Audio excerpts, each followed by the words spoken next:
Dice, y el sacerdote Eleazar dijo a los hombres de guerra que venían de la guerra: esta es la ordenanza de la ley que Jehová ha mandado a Moisés. Ciertamente el oro y la plata, el bronce, hierro, estaño y plomo, todo lo que resiste el fuego, por fuego lo haréis pasar, y será limpio. Bien que en las aguas de purificación habrá de purificarse, y haréis pasar por agua todo lo que no resiste el fuego. Además, lavaréis vuestros vestidos el séptimo día, y así seréis limpios, y después entraréis en el campamento. Después entraréis en el campamento. Vamos a orar. Padre Santísimo, te doy muchas gracias. Una vez más, Señor, nuevamente, Padre, podemos confiar en ti, Señor, podemos acercarnos a ti, Jesús. Una vez más, Señor, podemos pedirte, Espíritu Santo, que vengas, Señor, y te muevas y estés entre cada uno de nosotros, Señor, llevando la palabra de nuestro Padre a nuestro corazón hasta lo más profundo, llevando nuestra vida, Señor, siempre a agradarte a ti, Rey. Gracias te damos, Señor, porque eres tú, Señor, el que se lleva la honra y la gloria, y también eres tú, Señor, el único que nos sostiene. Gracias por tu palabra. Y lo acabamos de cantar, Señor, cuando nuestra fe flaquea, cuando nuestra fe, Señor, es pobre, Dios, cuando dudamos, Padre, podemos saber que tú estás con nosotros y que eres tú, Señor, el que dirige nuestros pasos también a través de tu palabra. Confiamos, Dios, en ti con todo nuestro corazón, en el nombre de Cristo Jesús. Amén. Bueno, muy bien. Vamos a regresar a un poquito atrás para recordar que en Números capítulo 31 habla acerca de cómo el pueblo de Israel recibió una orden de Dios de tomar venganza de lo que había hecho el pueblo de Madián contra ellos, contra Dios también. Entonces recordemos que Dios, bueno, más bien, un poquito más atrás, recordemos que los madianitas, este pueblo que eran, digamos, primos segundos de los israelitas, este pueblo junto con los moabitas, estas tribus, estos pueblos se juntaron para contratar a un hombre llamado Balaam. Y este hombre llamado Balaam fue el que, lo contrataron para que él maldijera al pueblo de Israel, para que él profiriera maldición en contra del pueblo de Israel, en contra del pueblo de Dios. Y entonces el pueblo de Israel pudiera ser derrotado, pudiera ser vencido. Entonces vemos que esta historia no surtió efecto. Vemos que esta historia de alguna manera pues no pasó nada. O sea, más bien, más allá de que Balaam pudo maldecir al pueblo de Israel, lo único que Dios puso en la boca de Balaam fue bendición para el pueblo de Israel. Entonces, cuando Balaam está bendiciendo al pueblo de Israel, y Balac, que era el rey de los madianitas, este hombre dice: es que ¿cómo es posible que tú estés bendiciendo al pueblo de Israel? No te voy a pagar, no te voy a dar lo que me pides, porque si tú recuerdas también Balaam tenía un precio, era algo así como un mercenario, es decir, él iba con quien le pagara mejor.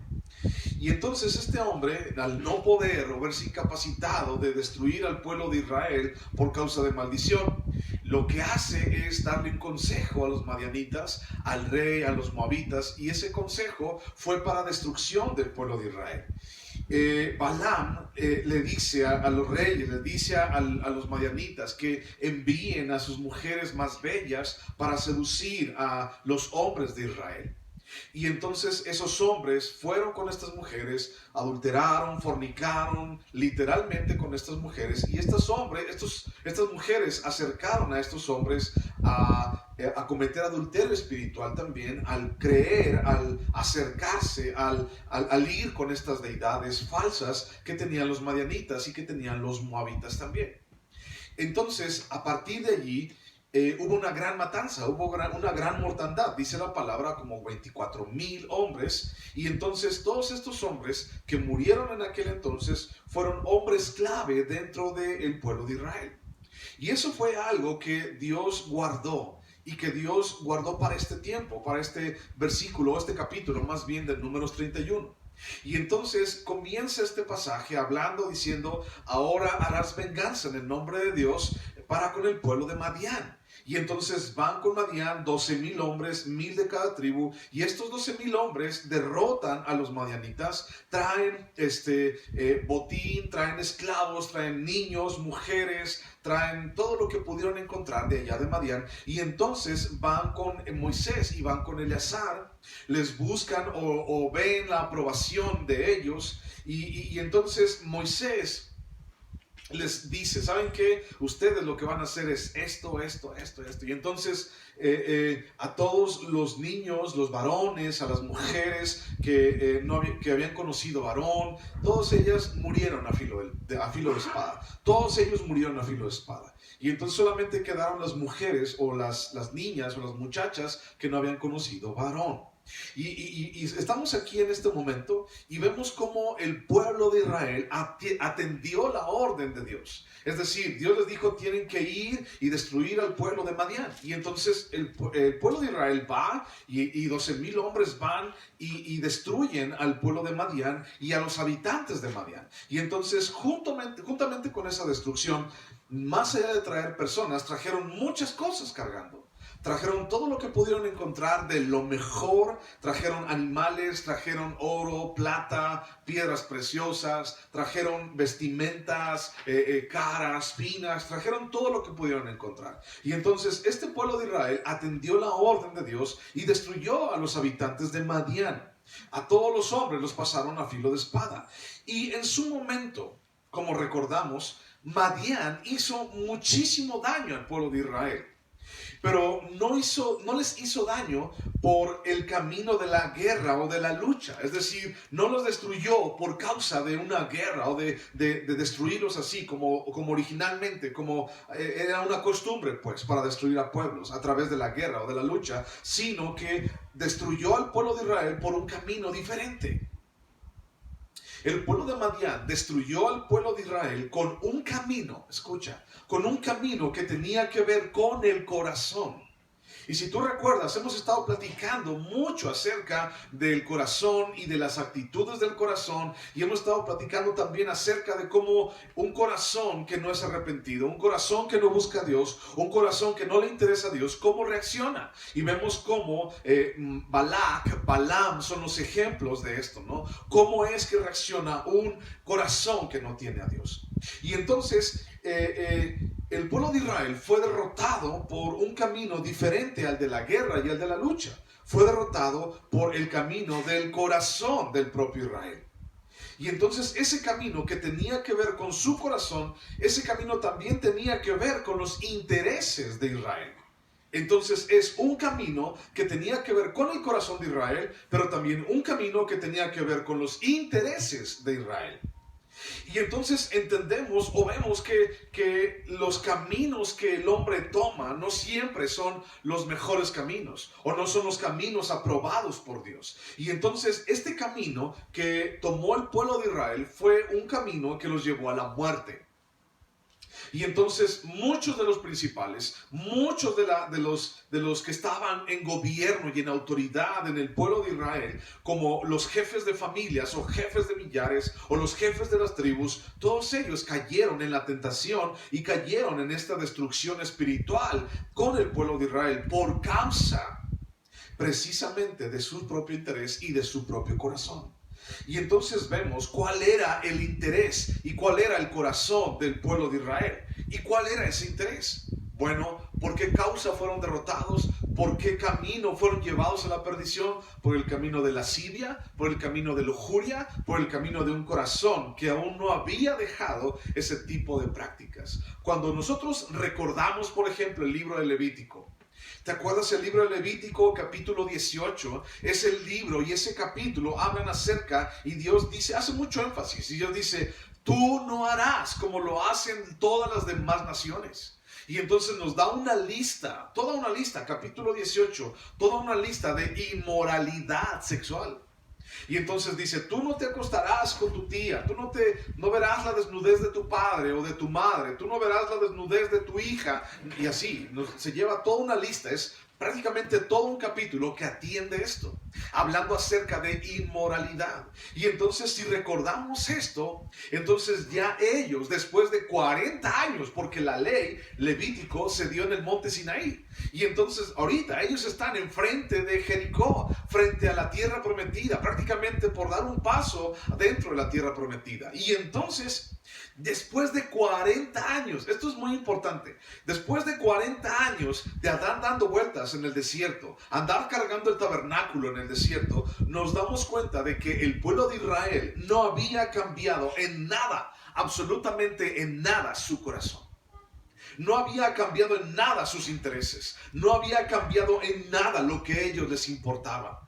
Y tal vez ellos solamente estaban cargando el tabernáculo, estaban dando vueltas y vueltas y vueltas, nada más alrededor, porque les habían dicho que tenían que hacerlo. Pero realmente nunca ha cambiado su corazón. Nunca cambió lo que había dentro de ellos. Y esto es algo sumamente importante, porque me he dado cuenta que, bueno, no es últimamente, yo me he dado cuenta últimamente, pero nos hemos dado cuenta que a lo largo de la vida siempre se ha llegado a predicar dentro de las iglesias un evangelio de obras, un evangelio de hacer las cosas como alguien más dice, un evangelio en el cual si yo me porto bien, entonces las puertas del cielo son abiertas para mí. Sí creo en Dios, sí creo en el Hijo de Dios, pero tengo que portarme bien para seguir haciendo esto. Y no solamente la gente lo cree, sino también las personas lo enseñan, y tienes que portarte de esta manera, y tienes que sentarte de esta manera, y tienes que hablar de esta manera. Y todo esto es parte de ser un hijo de Dios, y es parte de ser un cristiano, sí lo es. Sin embargo, mucha gente solamente lo hace de esa manera para obedecer lo que alguien más les está diciendo. Esto es algo muy, muy interesante, pero también muy peligroso, porque entonces tú no sabes en qué momento las personas van a volcarse para el mundo. Tú no sabes en qué momento las personas, después de 30 años, de 40 años yendo a la iglesia, tú no sabes si esa persona va a clavar un puñal en tu espalda. Tú no sabes realmente si esa persona tiene un cambio en su corazón. Porque muchos de nosotros podemos aprendernos el lenguaje cristiano. Nos podemos aprender el lenguaje, nos podemos aprender la forma en cómo vestimos, la forma en cómo nos dirigimos a las demás personas, la forma en cómo estamos dentro de una iglesia, la forma en cómo nos tenemos que vestir dentro de la iglesia. Y entonces el que llega a la iglesia y llega todo bonito, y llega todo trajeado, y llega todo así, bueno, nos damos cuenta de que solamente es apariencia. No digo que no podamos vestirnos bien, no digo que no podamos vestirnos así. Tal vez algún día, ¿no? Yo voy a llegar de traje y de corbata algún día, porque ese día se me va a antojar, tal vez, no lo sé. Pero no estamos hablando de eso, estamos hablando de que la gente sigue un camino que otros le han puesto, y Jesús lo traduce en el Nuevo Testamento como un camino de tradiciones humanas, una religión basada en costumbres y tradiciones humanas. Y entonces este camino que Israel había tomado le causó bajas importantes.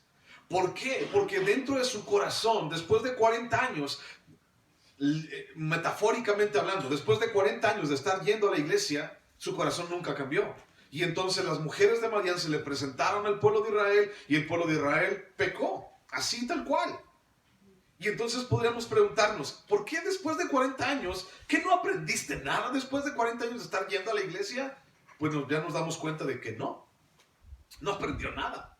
O tal vez aprendió, pero no quiere hacerlo, ¿no? No sé, pueden haber muchísimas cosas, pero a final de cuentas fueron destruidos. Y entonces Israel murieron ese día como 24,000 hombres, 24,000 personas. Y te acuerdas de ese hombre que paseó a esta mujer, a su amante, y la paseó por en medio de todo el campamento, ¿recuerdas?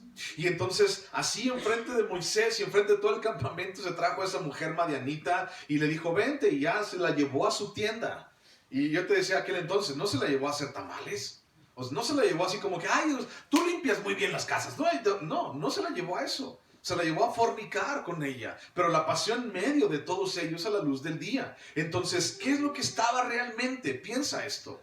¿Qué es lo que estaba realmente en el corazón del pueblo de Israel después de 40 años? Esto es muy triste. Porque el pueblo de Israel, vemos que después de 40 años, entendemos que no entendió o no entendía. Y no solamente esto, ahorita vamos a citar algunos versículos, pero ahora en ti y en mí, como cristianos, entendemos que después de tanto tiempo de estar en la iglesia, ¿qué ha cambiado en nuestra vida? ¿Qué ha cambiado en nuestro corazón?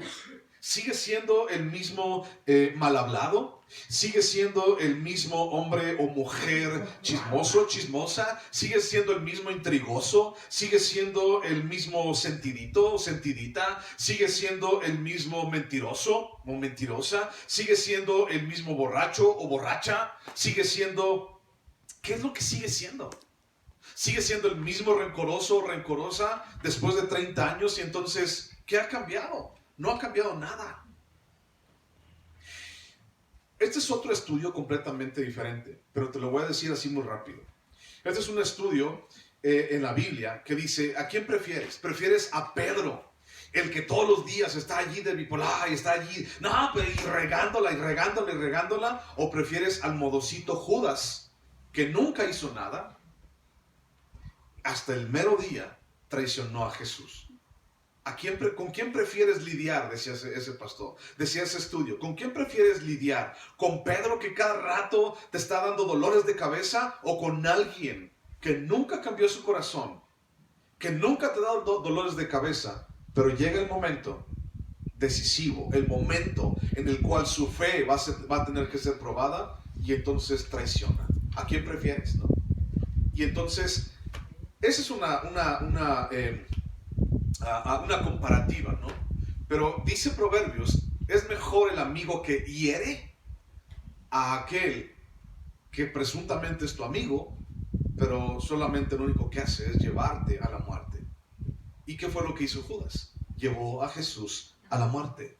Y aunque Pedro fue el peorcito de todos, digamos, Pedro fue un hombre usado por Dios. Entonces, regresemos. ¿A quién preferirías tú? ¿A ese modosito, modosita cristiano que ya se aprendió todo el lenguaje, que ya se aprendió todo, lo habido y por haber en el cristianismo, pero que después de 40 años puedes, pum, así, cambiar su corazón y entonces tomar un camino de lascivia, tomar un camino de su propio interés? Y entonces tenemos que hacer una reflexión a este momento. Israel, el pueblo de Madián, le causó bajas importantes, pero no por ser muchos los destruidos tampoco. Fueron 23,000. ¿Y cuántos hombres hablamos? Hablamos de 635,000, ¿no? Hablamos de más de 600,000 hombres con espada. Y entonces 23,000 parece ser que no es nada. Pero Israel sufrió una baja importante, pero no porque muchos murieron, sino porque los destruidos o los que murieron eran piezas claves dentro del pueblo de Israel. Y por ende eran necesarios para la toma de decisiones importantes. Si tú regresas a ese episodio, nos damos cuenta de que los principales, los príncipes del pueblo de Israel, fueron los primeros que fueron a fornicar y adulterar con esas mujeres. O sea, no fue el chamaco de 16 años, el que tal vez, bueno, pues es un chamaco, ¿no? Pues se le perdona. No, fue el hombre ya viejo, el hombre ya con un patriarcado eminente delante de Israel y delante de todo el pueblo, el que fue y decidió ir a fornicar, el que fue y decidió ir a adulterar. Entonces, todos estos hombres eran piezas claves dentro del pueblo. En otras palabras, el pueblo de Israel sufrió una baja importante, pero no porque fueron muchos, sino porque Satanás, o más bien el pueblo de Madián, supo en dónde pegarle, y le pegó precisamente a los que tomaban las decisiones importantes dentro del pueblo de Israel. Ahora, ¿sabes tú a dónde va precisamente el ataque ahora, Satanás, dentro de las iglesias? ¿Sabes tú a dónde va? Con los que toman las decisiones importantes dentro de la iglesia. Va allí. O sea, Satanás no va a ir con alguien que no va a ir para destruir la iglesia, con alguien que lleva un día dentro de la iglesia, o que es recién nacido, recién convertido. Ya tiene él su propia lucha, ¿no? Cada quien tenemos nuestra propia lucha, pero cuando se trata de destruir una congregación, cuando se trata de destruir una comunidad espiritual como la nuestra, ¿a dónde crees que ataca? ¿Ok? Entonces, para la toma de decisiones importantes, Israel fue atacado en esa misma área. Y entonces vemos que cuando Israel toma venganza por esto, Dios le ordena que destruyan toda posible, escucha, que destruyan toda posible influencia de Madián sobre ellos. ¿Y cuál era la influencia que Madián tenía sobre ellos? Las mujeres, ¿recuerdas? Y entonces trajeron a todas esas mujeres y Dios dice, tienen que pasar a filo de espada a todas estas mujeres, porque no recuerdan que ellas fueron las que los hicieron pecar. Y entonces toda influencia tenía que ser pasada por espada, y toda influencia del pueblo de Madián que Israel se trajo, todo el botín tenía que ser también pasado, y vamos a verlo ahorita, por fuego. Es decir, tenían que destruir toda influencia de Madián en sus vidas. Sin embargo, aunque Madián fue arrasado en su población, su influencia todavía podía verse aún en sus objetos, aún en sus posesiones. Mataron a todos los hombres, mataron a esas mujeres que los sedujeron, pero aún en sus posesiones Madián podía tener influencia sobre el pueblo de Israel. Podía tener influencia también en sus pertenencias. Imagínate ¿qué se pudo haber traído el pueblo de Israel entre todo ese oro y plata y todo eso. ¿Qué crees que se pudo haber traído? ¿No? Se pudo haber traído dioses o deidades las cuales el pueblo de Madián y Moab adoraban. Entonces la influencia todavía estaba allí en sus posesiones y en sus pertenencias. Muchas de esas cosas que el pueblo de Madián usaba para los ritos, todavía ellos podían usarlas, ¿no? Es un ejemplo nada más, es un ejemplo. No te estoy asegurando, es un ejemplo. Imagínate que los israelitas, después de destruir a los madianitas, llegan a una casa de un madianita y entonces se encuentran con una baraja, con una carta de un tarot, ¿no? Y ese tarot tiene incrustaciones, por ejemplo, de oro y de plata. Y entonces dicen, mira qué bonito tarot, mira, ¿sabes qué? Lo voy a guardar, ¿no? Y ya, lo voy a guardar. Ahí después vemos a ver qué hacemos con él. Lo voy a guardar porque está bien bonito. Y es como también de repente hay gente que nos ha dicho o me ha dicho, ¿no? Es que de repente un día la convicción del Espíritu Santo llega a su vida y entonces deciden que tienen que destruir todo lo que tenga que ver con idolatría. Dice, voy a destruir todo lo que tiene que ver con idolatría. Voy a destruir esa imagen que me dieron en el calendario de la frutería. Esa imagen la voy a destruir, ¿no? Ahí viene en el calendario, no me importa. Destrúyela, llévala al fuego, ¿no? Y luego voy a destruir esto que me trajeron de San Juan, ¿no? Y ya se lo destruye pero esta crucecita no. ¿Por qué no? Es que es de oro de 24 quilates y me la dio mi abuelita. Y entonces pareciera ser que este tipo de cosas, así como que esto no, lo demás sí, ¿no? El calendario que me regalaron, ese sí, pero esto no. Y entonces a eso nos estamos refiriendo también. El pueblo de Madián fue arrasado en su población, pero su influencia todavía podía verse dentro de esas posesiones. Por esta causa Dios da la orden de purificar el botín. Y es que debemos ser conscientes de nuestra posición en el mundo. Tú y yo como hijos de Dios tenemos que ser conscientes de nuestra posición en el mundo y de la influencia que el mundo puede ocasionar o puede hacer en nosotros. ¿Y qué es lo que el mundo puede hacer sobre nosotros? El mundo puede seducirnos. El mundo puede apartarnos de Dios. El mundo puede, así, bien silenciosamente, el mundo puede impregnarnos de sus intereses y de sus expectativas. Puede convencernos el mundo, inclusive, de que algo que está mal y que es erróneo, nosotros podemos ser convencidos de eso y copiarlo y entonces adoptarlo a nuestra vida, para nuestra forma de vida. El mundo y su influencia puede enseñarnos a vivir como el mundo lo hace, ¿no? Y hablar como el mundo habla y pensar como el mundo piensa y al final de cuentas morir como el mundo muere. ¿Y cómo es que el mundo muere? Dice 1 Tesalonicenses que los que no tienen esperanza, los que no tienen a Jesús en su corazón, cuando la muerte viene, dice, lloran desconsolados. Dice, y yo no quiero que ustedes sean como ellos que no tienen esperanza, sino que en un abrir y cerrar de ojos, y Pablo está explicando la segunda venida de Jesús y está explicando la resurrección de los muertos. Entonces, si tú quieres vivir como el mundo vive, si tú quieres pensar como el mundo piensa, si tú quieres hablar como el mundo habla, si tú quieres ser convencido por el mundo, entonces vas a morir como el mundo muere. Y entonces vas a morir sin esperanza. Y aunque hayas ido a la iglesia 40 años, vas a morir, puedes morir sin esperanza, puedes morir pensando en que tu salvación no la tienes, puedes morir pensando en que no eres digno, puedes morir pensando en que la condenación está sobre ti, puedes morir pensando todo esto porque decidiste vivir como el mundo. Y entonces, si decidiste vivir como el mundo, vas a morir como el mundo también lo hace, sin esperanza. ¿Y sabes algo? Me doy cuenta también que muchos cristianos mueren de esa manera, porque decidieron vivir de esa manera. Mueren sin esperanza porque nunca su vida la atendieron en la esperanza. Y no es necesario vivir 40 años en una iglesia o estar 40 años en una iglesia. O sea, ve el corazón de las personas. Mira, vamos a Números capítulo 31, versículo 19. Esto lo vamos a ver como un preámbulo, ¿ok? Como un contexto.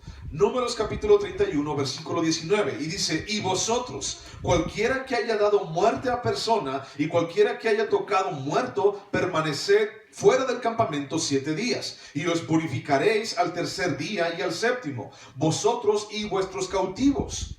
Asimismo, purificaréis todo vestido y toda prenda de pieles y toda obra de pelo de cabra y todo utensilio de madera. No solamente Dios o el sacerdote Dios a través del sacerdote le está diciendo que se purifiquen, pero aquí lo importante es que también lo está diciendo para los utensilios y para las cosas inanimadas, para los objetos. Y entonces dice, purificaréis todo. Tú te vas a purificar, tus vestiduras van a ser purificadas y todo lo que toques también va a ser purificado y todo lo que trajiste también va a ser purificado. En otras palabras, purificaréis todo lo que está alrededor, todo lo que vino de Madián. Y déjame decirte algo. Al ser una comunidad espiritual regida por los mandatos de Dios, y al ser una comunidad espiritual gobernada por Dios, entonces Dios buscaba que Israel estuviera en comunión con Él. ¿Ok? Dios buscaba que el pueblo de Israel estuviera en comunión constante con Él, con Dios. Y entonces por eso dice, tienes que purificarte. Tienen que purificar todo lo que ven, todo lo que tocaron. Tienen que purificarlo. Si tú te acuerdas un poquito acerca del libro de Levítico, del libro de Números anteriormente, hablando de la purificación, de cómo se podían purificar las cosas, y el agua y las abluciones y la sangre del cordero. Si tú recuerdas esto, si tú recuerdas, por ejemplo, en Levítico, los sacrificios que se ofrecían, ¿para qué se ofrecían?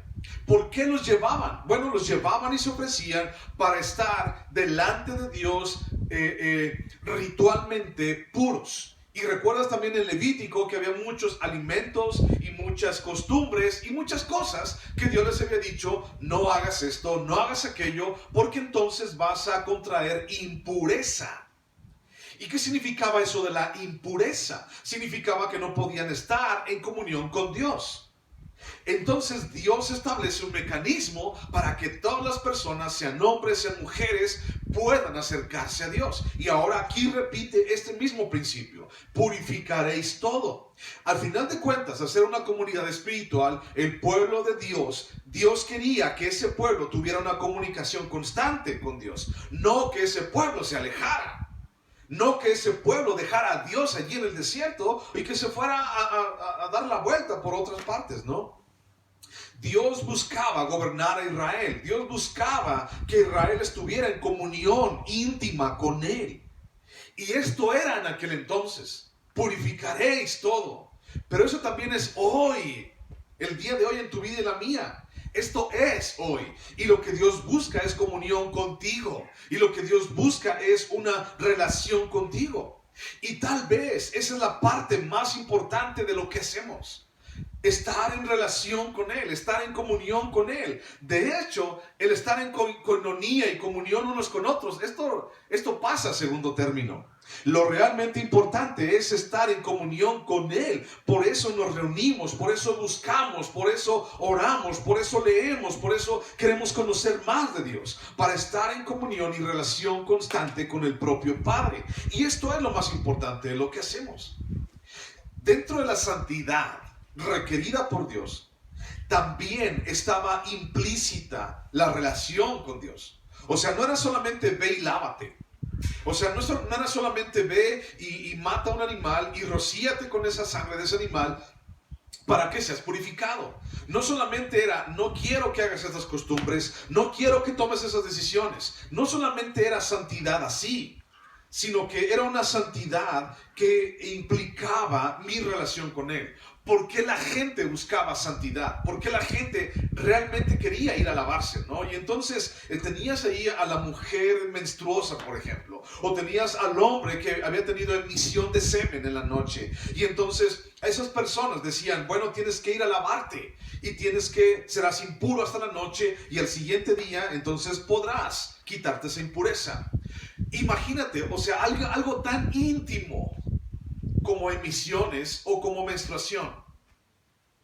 Algo tan íntimo de las personas, algo tan íntimo de nosotros. O sea, ¿quién se daría cuenta de que alguien está en esa situación? Es algo muy difícil, ¿no? Es algo muy difícil, o sea, no es así como que, yo puedo ver qué mujer así y qué hombre así, ¿no? No, o sea, a menos que alguien diga, es que yo hice esto, ¿no? O a mí me está pasando esto, a menos que alguien lo diga, entonces se puede descubrir.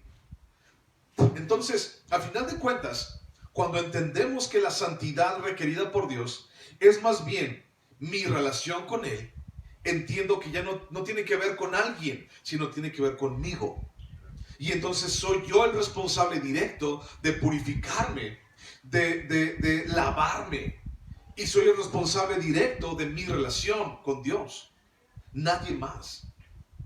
Bueno, Proverbios 14:12, ¿qué dice? ¿Recuerdas? Lo hemos citado una y otra vez. Proverbios 14:12. Tal vez no te acuerdas, pero lo hemos citado muchas veces. Proverbios 14:12. ¿Lo encontraste? Hay camino que al hombre le parece derecho, pero su fin es camino de muerte. Hay camino que al hombre le parece derecho, pero su fin es camino de muerte. Ahora, vamos a buscar otro pasaje. Este está en Hechos capítulo 7. ¿Okay? Hechos capítulo 7. Hechos capítulo 7. Versículo 38. ¿Quién está hablando en este pasaje? ¿Alguien recuerda? Está hablando Esteban.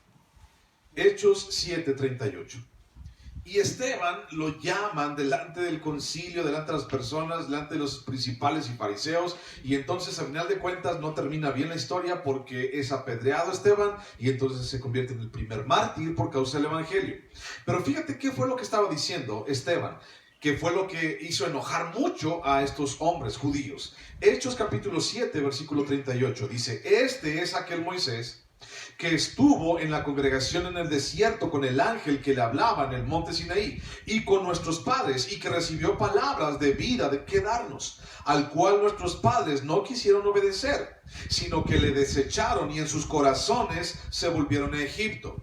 ¿En qué se volvieron a Egipto? En sus corazones. Cuando dijeron a Aarón, haznos dioses que vayan delante de nosotros, porque a este Moisés que nos sacó de la tierra de Egipto, no sabemos qué le haya acontecido. Entonces hicieron un becerro y ofrecieron sacrificio al ídolo, y en las obras de sus manos se regocijaron. Y Dios se apartó y los entregó a que rindiesen culto al ejército del cielo, como está escrito en el libro de los profetas. ¿Cuál es el ejército del cielo? Las estrellas. Y cuando hablamos de las estrellas y rendir culto a las estrellas, ¿a quién se le está rindiendo culto? ¿Cuál es otra palabra que está implícita ahí? El zodiaco, los signos zodiacales, el sol, las estrellas. Entonces dice, rindieron culto al ejército del cielo. Se hicieron un becerro de oro. Si tú vas al libro de Éxodo, cuando Aarón fabrica este ídolo, este becerro de oro, ¿qué fue lo que les dijo al pueblo de Israel? Les dice, aquí está Jehová, su Dios, el que lo sacó de la tierra de Egipto. Y entonces Aarón y todo el pueblo de Israel, no le quites, vamos a volver a leer. Aarón y el pueblo de Israel pensaban que estaban adorando al que los había sacado de Egipto. Pensaban que estaban adorando a Jehová, al que los había sacado de Egipto. Ahora, no tenían mucho de haber conocido a ese Dios, al Yo Soy, que se le había presentado a Moisés. Sí, no tenían mucho, pero también en su corazón, dice, se habían regresado a Egipto. Y esto nunca cambió, ni al principio, ni al final después de 40 años. Seguimos leyendo, dice, versículo 42, dice, ¿acaso me ofrecisteis víctimas y sacrificios en el desierto por 40 años, casa de Israel? Antes bien, llevasteis el tabernáculo de Moloc y la estrella de vuestro dios Renfán, figuras que os hicisteis para adorarlas. Os transportaré pues más allá de Babilonia. Fíjate lo que pasó. O sea, el pueblo de Israel, 40 años trayendo el tabernáculo, 40 años alrededor del desierto de Sinaí, ellos pensaban que estaban adorando a Dios. Y entonces aquí Esteban les embarra en sus narices a todos estos padres judíos, ¿no? A todos estos fariseos. Ustedes creyeron que durante 40 años habían paseado el tabernáculo de Dios, pero no es así. Pasearon más bien a sus deidades ocultas. ¿Y en dónde estaban esas deidades ocultas? Estaban ocultas en la chamarra, estaban ocultas en los calcetines, estaban ocultas en la ropa interior, estaban ocultas. ¿En dónde estaban ocultas? En su corazón. Porque a final de cuentas, ellos pensaban que servían a Dios, que adoraban a Dios. Dice, ¿cuántos sacrificios me disteis? Ninguno. Más bien, todos esos sacrificios fueron a sus dioses. Y esto es algo muy triste. Imagínate que tú y yo llegamos al cielo y de repente estamos ahí delante de Dios, ¿no? Y le decimos, es que estuvimos 40 años yendo a una iglesia, Señor. Estuvimos 30 años, 50 años, ¿no? Era la mejor iglesia. Bueno, recuerda que Judas tuvo el mejor predicador de la historia y lo traicionó. Y entonces, imagínate, estuve 40 años y entonces Dios te dice, pues eso no vale, es que nunca cambió tu corazón. No vale porque durante 40 años solamente adoraste a Moloc. Durante 40 años que ibas a esa iglesia solamente adoraste a tu dios Renfán. Son deidades antiguas, pues. Y entonces solamente adoraste a ellos y a mí no.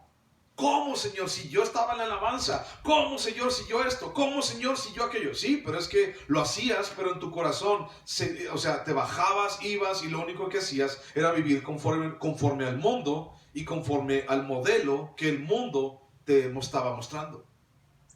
Y entonces, si regresamos a ese versículo 44 de Hechos 7, dice, versículo 45, dice, y se les mostró, conforme se les había mostrado lo que había sido se me perdió, perdón. Hechos 7.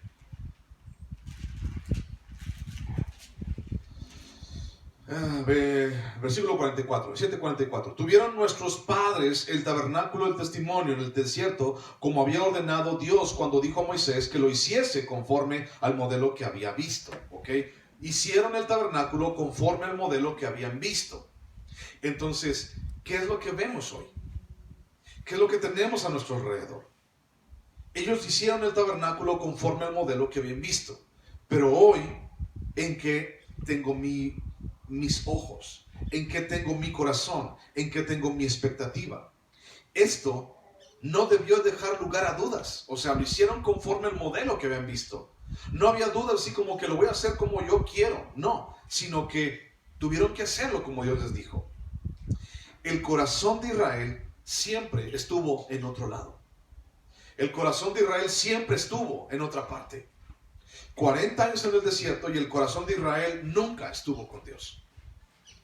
¿Y por qué decimos que nunca estuvo con Dios? Bueno, lo acabamos de leer, pero también hablamos acerca de una tradición humana dentro del pueblo de Israel. Y esa tradición humana siempre implicaba el hecho de que la gente no quería cambiar su interior. Los fariseos como Nicodemo, por ejemplo. Fariseos como él se revestían por fuera, nada más, cambiaban su apariencia externa, pero nunca cambiaron su corazón. Y lo dice Jesús, él mismo se los echa en cara y dice: ustedes solamente de labios me honran, pero su corazón está bien lejos de mí. El corazón de Israel siempre estuvo en otro lado. Si nosotros estamos en una iglesia por 40 años, ¿en dónde está tu corazón? No importa en dónde está tu cuerpo, ¿en dónde está tu corazón? ¿En dónde están esos 40 años? Tú y yo podemos cumplir cada domingo con estar aquí, pero ¿en dónde está tu corazón en este momento? Hay mucha gente que a lo mejor ahorita está preparándose tal vez para el partido de la final del mundial, por ejemplo, ¿no? ¿En dónde está tu corazón? O tal vez, ¿no? Ya sabes que con estos teléfonos te llega en cada momento notificaciones. Y ya metió un gol Messi, ¿no? Así, ¡ting! Y ya. Así. El versículo 7, que no sé qué. Espérame. ¿Cuál dijo? Espérate, que ya metió un gol. ¿En dónde está tu corazón? Y que ya les empataron. ¿En dónde está tu corazón? Entonces el corazón de Israel en 40 años nunca estuvo donde debió haber estado. Y pregúntate tú a ti mismo. Porque nadie puede dar un juicio sobre tu vida, sino tú mismo. En todo este tiempo, ¿en dónde ha estado tu corazón? ¿Has cargado con el tabernáculo de Dios o has cargado con el tabernáculo de Moloch? La santificación práctica de nosotros como creyentes no sirve de nada. ¿Qué significa la santificación práctica? El apartarme del mundo, el apartarme de las cosas que el mundo ofrece, el no hacer lo que el mundo hace. Esa santificación práctica que nosotros tenemos como creyentes no sirve de nada si el corazón sigue estando en otro lado. O sea, ¿de qué me sirve venir de traje y de corbata delante de ti solamente para aparentar? ¿De qué me sirve estar yendo a la iglesia solamente para aparentar? ¿De qué me sirve meterme en un ministerio si lo único que hago es aparentar? ¿De qué me sirve cantar bonito si lo único que hago es aparentar? ¿De qué me sirve predicar versículo a versículo si lo único que hago es aparentar, pero mi corazón está más podrido que el ponche que te acabas de tomar? ¿De qué me sirve? Versículo 21 al 24 de Números 31, vamos a leerlo. Dice: y el sacerdote Eleazar dijo a los hombres de guerra que venían de la guerra: esta es la ordenanza de la ley que Jehová ha mandado a Moisés.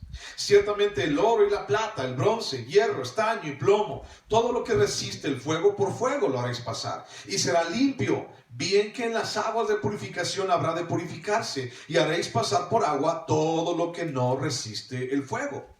Además lavaréis vuestros vestidos el séptimo día, y así seréis limpios, y después entraréis en el campamento. ¿Ok?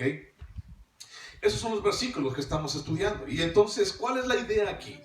La idea es todo habrá de purificarse.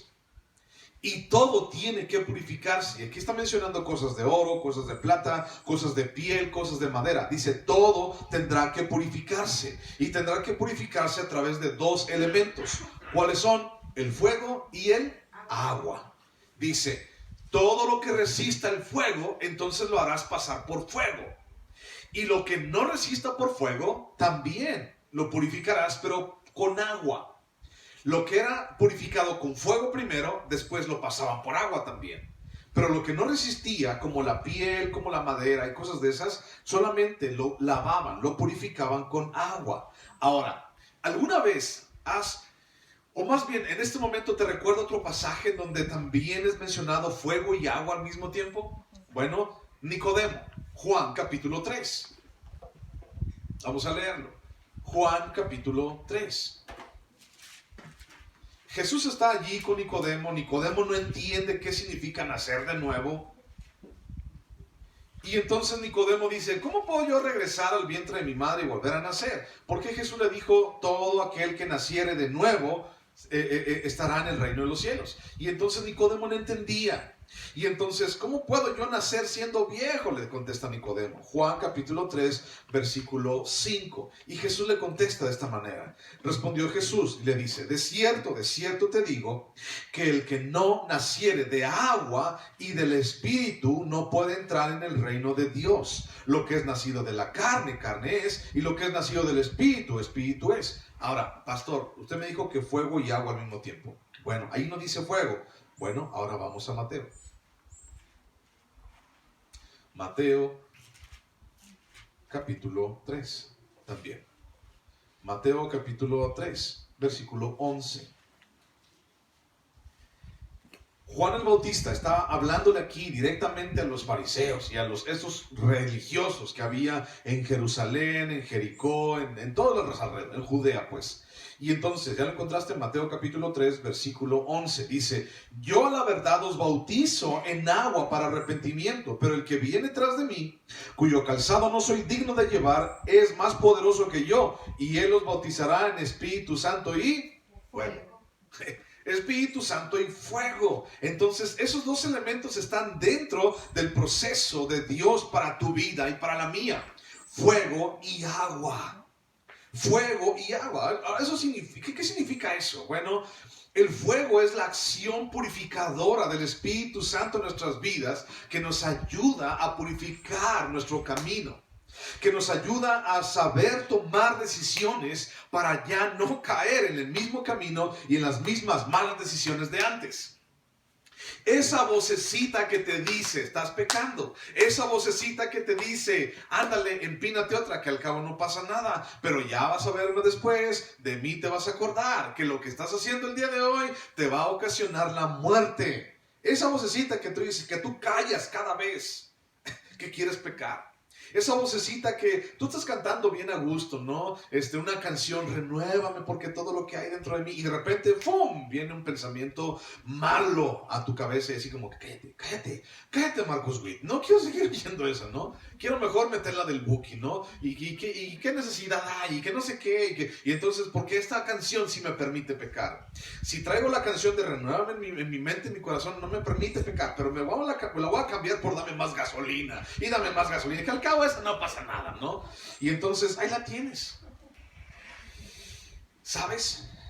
Algo tan sencillo y algo tan chusco como esto puede ser la diferencia. Puede ser la diferencia por qué decisión voy a tomar en mi vida.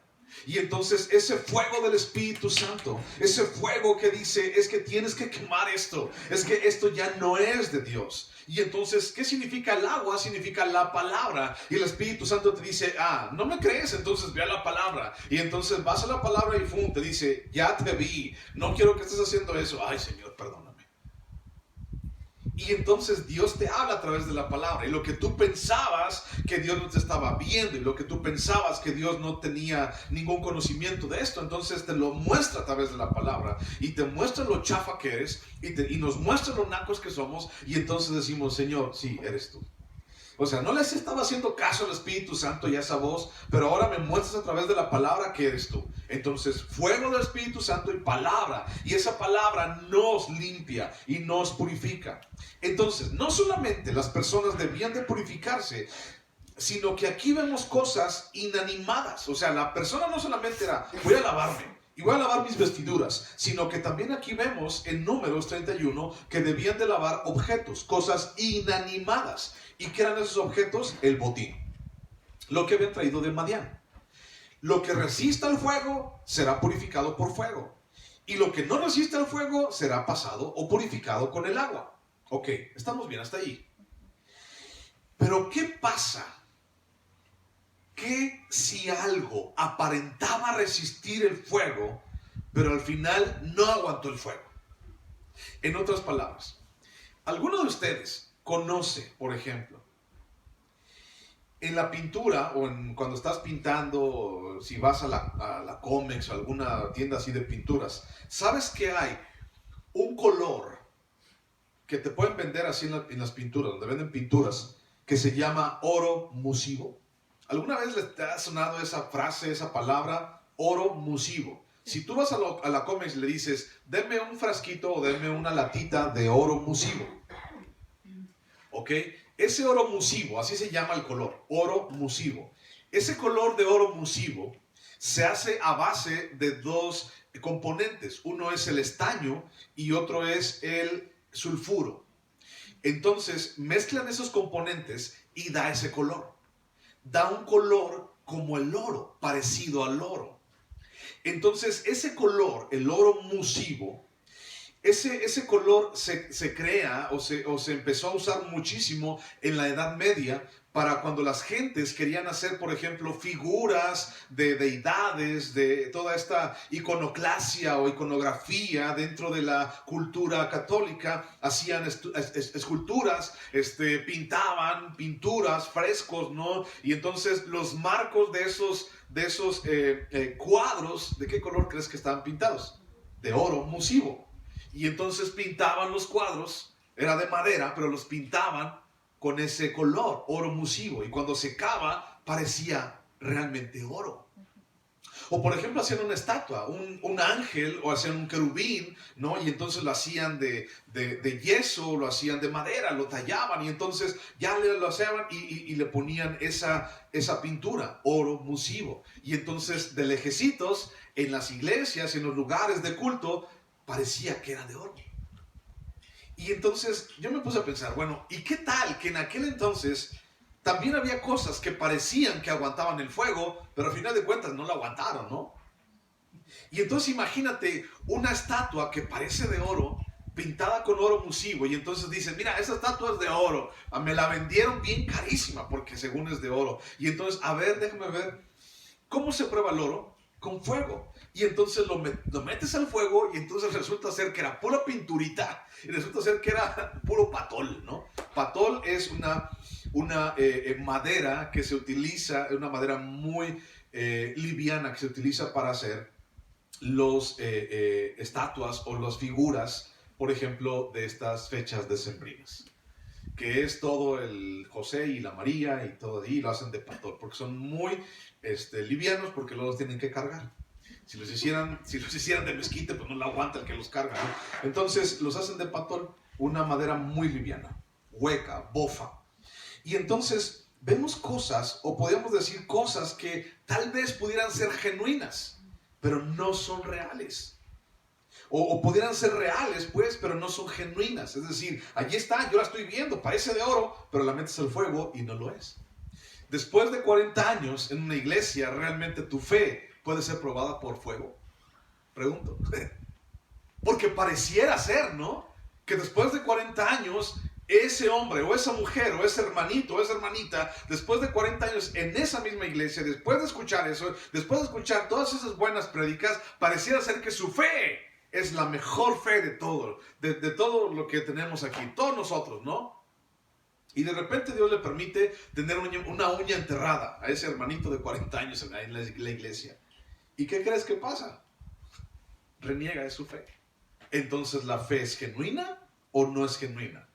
¿La fe solamente estaba pintada por fuera con oro musivo?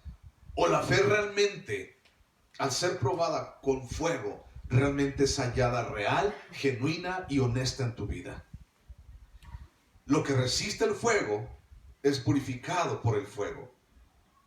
Y lo que no resiste el fuego, entonces con agua. En 1 de Pedro, capítulo 1, versículo 7, nos hace la referencia acerca del oro purificado por el fuego. Y entonces dice, 1 de Pedro, capítulo 1, versículo 7, para que sometida a prueba vuestra fe, mucho más preciosa que el oro, el cual aunque perecedero se prueba con fuego, sea hallada en alabanza, gloria y honra cuando sea manifestado Jesucristo. ¿Cómo se prueba tu fe? Con fuego, perdón. Tu fe va a ser probada con fuego, una y otra vez. Y entonces ahí es donde tú y yo, después de 40 años, 30 años, 20 años de estar en la iglesia, vamos a saber si nuestra fe es genuina. 1 de Corintios capítulo 3, versículo 11. 1 de Corintios 3, 11. Dice, Porque nadie puede poner otro fundamento que el que está puesto, el cual es Jesucristo. Y si sobre este fundamento alguno edificare oro, plata, piedras preciosas, madera, heno, hojarasca, la obra de cada uno se hará manifiesta, porque el día la declarará, pues por el fuego será revelada, y la obra de cada uno, cual sea, el fuego la probará. Sea cual sea la obra de cada uno de nosotros, el fuego la probará. O sea, tú puedes decir, yo te puedo preguntar, ¿hace cuánto que conoces a Cristo? No, pues hace 20 años. Órale, qué chido. Tú, no, pues hace 3 meses, ¿no? Y entonces la obra de cada uno. No significa la obra, por ejemplo, construir una barda, ¿no? Significa la obra, significa tu vida. La obra de cada uno será probada por fuego. Y nos daremos cuenta realmente después, en el tiempo, si esa obra era oro, piedras preciosas, o era madero, hojarasca, heno. Y entonces, la pregunta aquí está dirigida realmente para ti. Si Dios probara tu fe, tu obra, tu vida, hoy, y la pasara por fuego, ¿qué resultado tendrías? No me contestes, esa respuesta la tienes tú. ¿Qué resultaría? ¿Realmente aguantaría el fuego? ¿Realmente tu fe aguanta el fuego? Pero ¿por qué probar con fuego? O sea, ¿por qué no le ponemos agua ya nada más y jabón? ¿Por qué? Porque el fuego sirve para saber si el oro es genuino. Solamente así. Y lo más precioso de este mundo, que es el oro, se prueba con fuego. También tu fe es probada con fuego. Y cuando mi fe o cuando el oro sabemos, cuando yo sé que el oro está totalmente puro, purificado. El orfebre es el hombre que trabaja con el oro. Cuando el orfebre, el hombre que trabaja con el oro, se da cuenta que el oro, escucha esto, ¿cuándo se da cuenta que el oro está completamente puro? Cuando puede ver su rostro en el oro.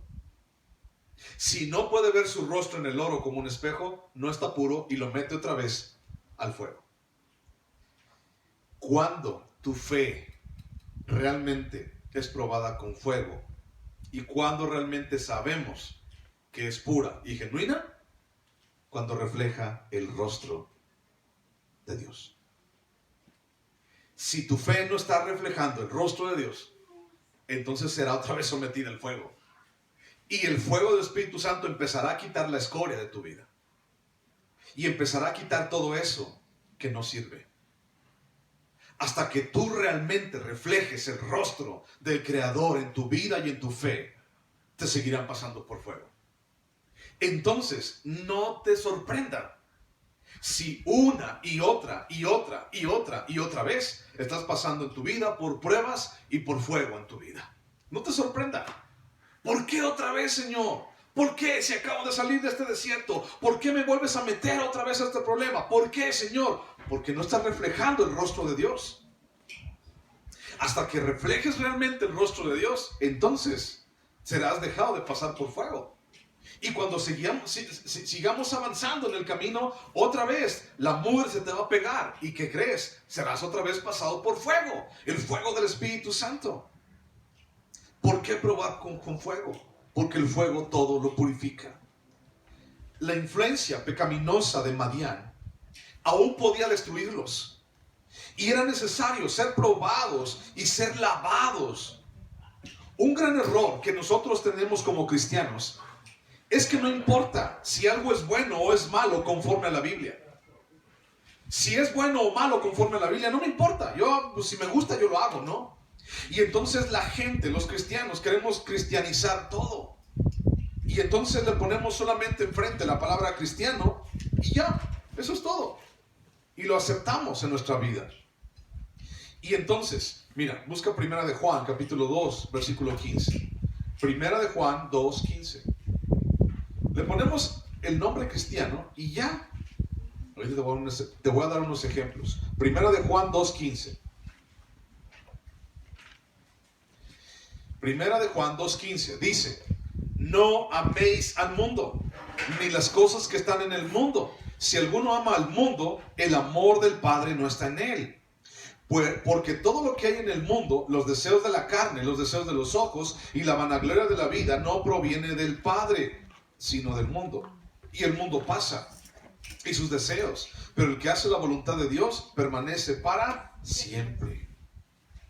Muchos cristianos todavía amamos y disfrutamos el mundo, ¿sí o no? Todavía amamos y disfrutamos el mundo. Cosas que sabemos que están mal y otras que no parece que son malas, las seguimos disfrutando. Y estos cristianos que les gusta el mundo se aferran a las cosas del mundo y viven las vidas como los que pertenecen al mundo. En lugar de purificarnos y lavarnos, caminar en santidad, los cristianos empezamos a copiar las cosas que el mundo ofrece y tratamos de ponerle como si fueran unos tacos, ¿no?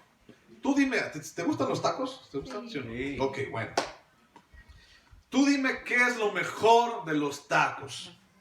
La carne. Fíjate bien, si unos tacos están buenos, la pura carne, pero no tiene una salsa buena, si los tacos son buenos, la carne está buena, pero no hay una buena salsa, ¿qué es lo que te dice la gente de tus tacos?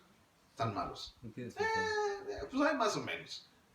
Pero fíjate bien, si unos tacos están así como que no están buenos de su carne, pero tienen una salsa bien buena, Y tortilla de comer. mira, así tienes de gente allí, ¿sí o no? Sí. Así. Entonces, la salsa le cambia toda la cara a los tacos. Entonces, puedes decir, no tengo sazón, pero si tienes una buena salsa, entonces tienes unos buenos tacos. Ahora, así pasa nosotros como cristianos. A mí me encanta, ¿no? Y entonces, como cristianos, pues bueno, es que esa comida como que me sabe insípida, como que no, como que esa milanesa le hace falta algo, ¿no? Y ahí tienes ahí yo poniéndole salsa encima, ay, qué buena te salió, está bien buena esa milanesa. ¿Qué es lo que hizo la diferencia? La salsa. Bueno, a mí. Y entonces, como cristianos, a veces queremos ser así. Queremos ponerle salsa a todas las cosas. Para que sea aceptable, le ponemos su salsota, ¿no? Lo bañamos de salsa. Y entonces ya está bien bueno, porque la salsa está buena. Y entonces, nunca ese tipo de cosas del mundo son pasadas ni por fuego ni por agua, que es la prueba o la palabra de Dios. Y entonces, a todo lo que te voy a decir a continuación, nada más ponle la palabra de cristiano enfrente. Y entonces mucha gente seguimos adoptando esas cosas. Psicología cristiana. Psiquiatría cristiana. Yoga cristiana. Pulseras de sanación cristianas. Pulseras de oración cristianas. Tatuajes cristianos. ¿No? Es que tengo el rostro de Jesús, ¿no? Es que tengo un versículo aquí. Guarda tu corazón sobre toda cosa, ¿no? Aquí lo tengo. Homosexualidad cristiana. Concursos de talentos cristianos. Concursos de baile cristianos. Magia cristiana. Tarot cristianos. O sea, esto es interesante porque yo dije, tarot, realmente hay tarot. Sí, sí hay. Sí hay tarot cristianos. Festivales cristianos. Premios de música. No, le vamos a poner un arpa, ¿no? Cristianos. Actores cristianos. Cantantes cristianos. En la Biblia no hay cantantes cristianos. En la Biblia hay salmistas, ¿no? Hay gente que adora a Dios. Entonces no hay eso de cantante cristiano. No existe eso. Bueno, bares cristianos. Nomás van cristianos. Los que somos más rucos, discotecas cristianas. Ahora eso les llama antros. Es decir, todo lo que veo, tratamos de cristianizarlo. Y todo lo que veo trato de hacerlo para yo, como todavía amo el mundo y disfruto del mundo, entonces nada más le voy a poner cristiano enfrente para que sea aceptable a mi vida. Le voy a poner salsa a mi taco, pues, para que no sepa tan mal y entonces, sabe muy bien, está bien en mi vida, ¿no? Todo lo que veo. Pero eso es solamente lo que veo. Pero ahora te voy a decir cosas que no veo o cosas que tú no ves. Ideas del mundo. Forma de vida como el mundo vive. Pensamientos que el mundo tiene y que tú y yo adoptamos. Relaciones interpersonales que el mundo está dictando. Ideas de una nueva familia. ¿Cuál es la idea de una nueva familia o de la familia nueva en esta sociedad? ¿Cuál es la idea de una familia en esta sociedad? El papá en su casa, la mamá en su casa y los hijos en la calle, ¿no? Esa es la idea de la familia. Tengo unos buenos hijos. ¿Por qué? Pues ahí andan, no se meten con nadie, ¿no? O tal vez mamá y mamá, o tal vez papá y papá. Esa es la idea de la nueva familia. Y entonces esas ideas se van metiendo. O tal vez puntos de vista con respecto a, oye, ¿tú qué opinas de esto? ¿No? Y entonces el mundo, todos, de repente tenemos ahí los reflectores. ¡Fum, fum, fum, fum! ¿Tú qué opinas de esto? Y cuando tú sabes lo que debes de opinar conforme a la palabra, pues todos los caminos nos llevan a Dios, ¿no? Mira, cada quien su religión, tú la tuya, yo la mía. Que al cabo, mira, tú alabas y honras a Alá, y entonces yo, no, mira, tú no importas. Pues mira, mientras te lleve a Dios, yo te respeto, pero también respétame a mí. Y entonces, o puntos de vista con respecto a ciertas cosas, dejamos de pensar en lo que dice la Biblia y más bien adoptamos lo que la sociedad nos dice. Todo lo que copiamos del mundo proviene de la sabiduría y del conocimiento carnal, de los intereses carnales, de los deseos carnales y de las decisiones de la carne. Y nosotros no podemos solamente copiarlos o aceptarlos dentro de nuestras vidas. Tenemos que pasarlos por una purificación. Y todo lo que no aguante el fuego, entonces pásalo por agua. ¿Y cuál es el agua? Pues esta. ¿Ve qué es lo que dice la Biblia? Madián seguía allí, entreteniendo mi carne, satisfaciendo mi lujuria y haciendo caso a mis deseos. Allí seguía Madián, y por eso Dios dice, pásalo por fuego, pásalo por el agua. Ahora hay un problema. Si deseo yo seguir haciendo las cosas del mundo y vivir como el mundo, entonces aquí hay un gran problema. Si yo quiero vivir como el mundo vive y hacer lo que el mundo dice, entonces llega el evangelio a tu vida y la gente dice, ¿de qué tengo que arrepentirme? Si yo estoy bien. Ese es el más grande peligro dentro del pensamiento de la sociedad. Pensar que no tiene nada de qué arrepentirse. Porque ya la palabra pecado, esa ya ni sirve. Esa ya no se usa. Esa se usaba solamente con nuestros abuelitos. Esa solamente se usaba hace mucho tiempo. Pecado, yo estoy pecando, yo estoy mal, eso ya no se usa. Y si yo no reconozco mi pecado, entonces ¿de qué tengo que arrepentirme? ¿De qué es lo que tengo que cambiar en mi vida? Eso es algo muy peligroso. Tenemos que pasar por fuego y por agua todo lo que el mundo ofrezca a tu vida. Y si no pasa por el fuego, ¡pum!, quítalo a un lado. Y si el agua no lo prueba, ¡pum!, quítalo a un lado. Tenemos que ser bien conscientes y bien inteligentes y sabios en cuanto a esto. Busca los últimos versículos. Efesios capítulo 4. Efesios 4, 17. Efesios 4, 17.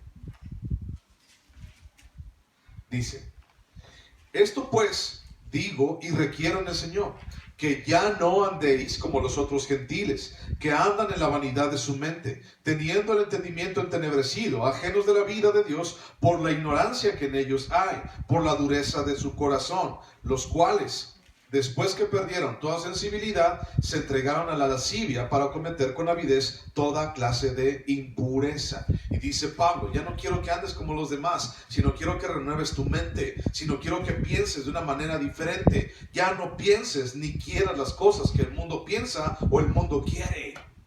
Ahí mismo, Efesios capítulo 5, versículo 8, dice así.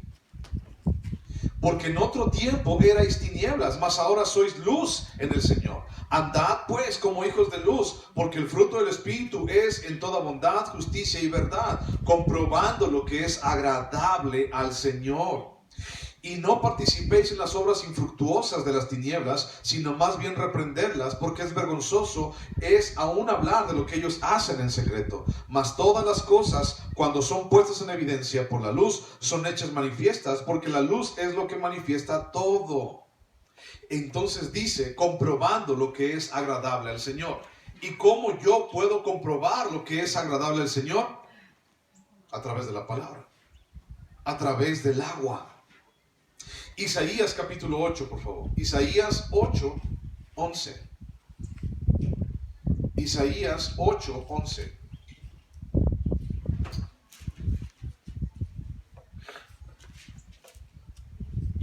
Isaías 8, 11. Dice así: porque Jehová me dijo de esta manera con mano fuerte, y me enseñó que no caminase por el camino de este pueblo, diciendo: no llaméis conspiración a todas las cosas que este pueblo llama conspiración, ni temáis lo que ellos temen, ni tengáis miedo. A Jehová de los ejércitos, a él santificad, sea él vuestro temor, y él sea vuestro miedo.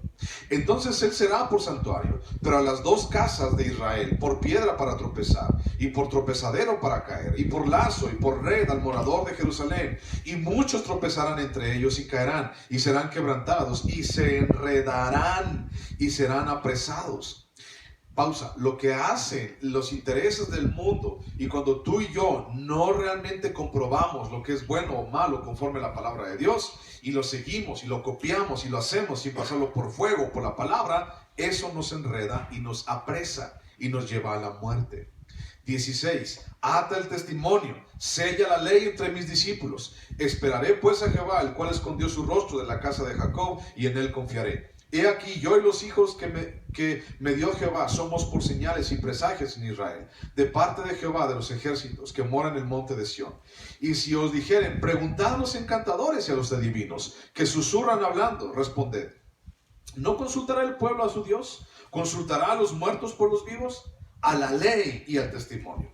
Si no dijeren conforme a esto, es porque no les ha amanecido.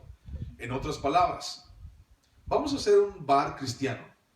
¿Eso está en la palabra de Dios? ¿Sí o no? Y entonces, si está o no en la palabra de Dios, hazlo o no hazlo.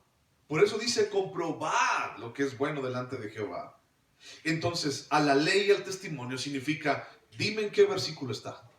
Libro y versículo. Dime la cita, ¿en dónde está?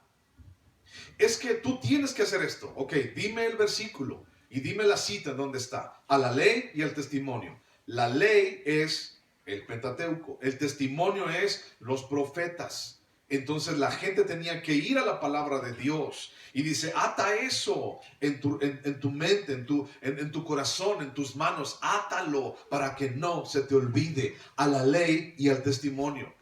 Y entonces vemos que muchas modas cristianas entre las iglesias ni siquiera van a la palabra de Dios. Oye, vamos a poner una máquina de humo aquí, para que cuando Alejandro cante se vea bien bonito, ¿no? Y como ya no es suficiente la máquina de humo, vamos a poner unas luces aquí de colores y las prendemos desde allá atrás para que entonces dé la apariencia como de un concierto. A la ley y al testimonio, a la palabra, al agua. Pásalas por el agua para saber si realmente Dios quiere esto o no lo quiere. Para que comprobéis qué es lo que es bueno delante de Dios. Último versículo. 2 Timoteo 2:15. Último pasaje. 2 Timoteo 2:15.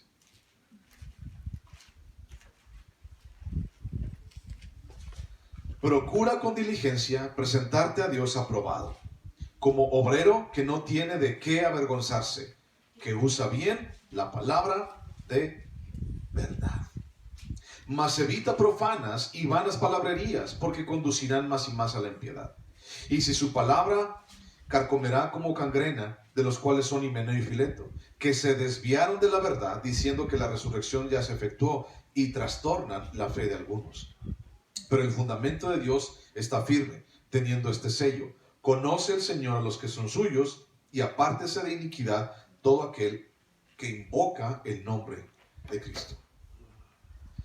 La pregunta sería: ¿tú estás en la iglesia por 40 años o tú realmente invocas el nombre de Dios en tu vida? Y si lo haces, que la palabra de Dios esté en tu vida siempre, como el agua que purifica, como el fuego, que el Espíritu Santo esté en tu vida, como ese fuego que purifica todo.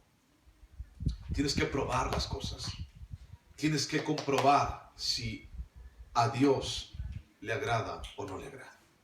Vamos a orar.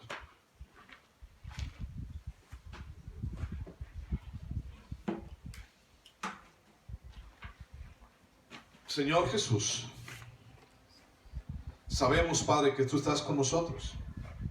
Y sabemos también, Señor, que tu palabra, Padre, nos bendice y nos sustenta.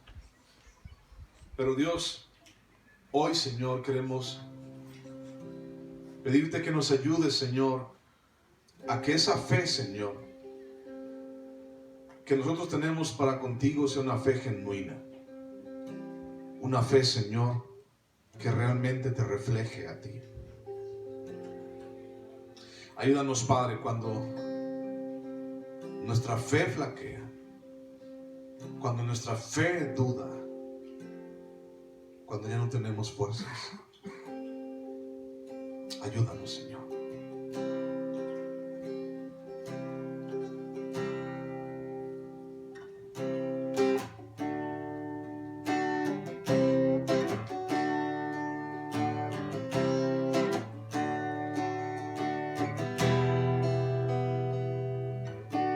Cuando flaquea mi fe y siento desfallecer, cuando no puedo seguir y faltan fuerzas en mí, puedo a la mesa venir y puedo el pan compartir. Es Jesús, el pan de vida, el maná de mi desierto, mi energía, mi sustento. Es Jesús, el pan de vida, mi necesidad primera, y sin ti yo nada fuera. Porque Jesús es pan de vida eterna. Es Jesús, el pan de vida, el maná de mi desierto, mi energía, mi sustento. Es Jesús, el pan de vida, mi necesidad primera, y sin ti yo nada fuera. Porque Jesús es pan de vida eterna.